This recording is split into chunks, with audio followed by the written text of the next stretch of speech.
زندگی کیسے خوبصورت، زندگی بالکل الگ چیز، وہ کیسے خوبصورت، یہ بھی ایک ڈھانچہ ہے جس کے اندر میری زندگی قید ہے۔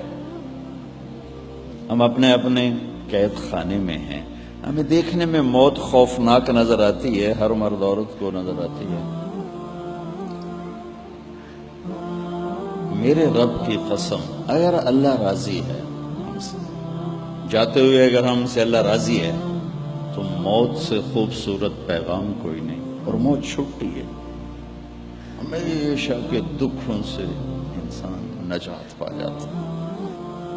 لیکن چونکہ اس کا منظر خوفناک ہے، بولتا مرد ہے عورت، وہ طارق جمیل کی بجائے میت کہلانے لگتا ہے، ڈیڈ باڈی کہلانے لگتا ہے۔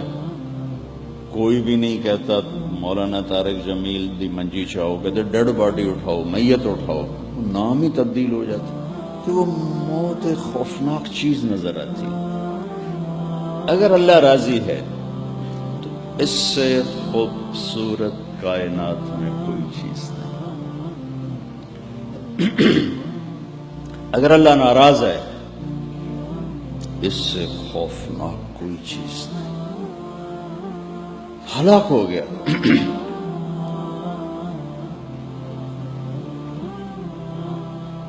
ہم اپنے پنجرے میں بند ہیں، یہ جب ہوتا ہے کہ تو چھٹی ہو جائے گی، نکل جائیں گے، آزاد ہو جائیں گے، اور ایک لامحدود کائنات کی طرف ہمارا انتقال ہوتا نا، ایک چیز کا ایک جگہ سے اٹھ کر دوسری طرف چلے جانا ہے۔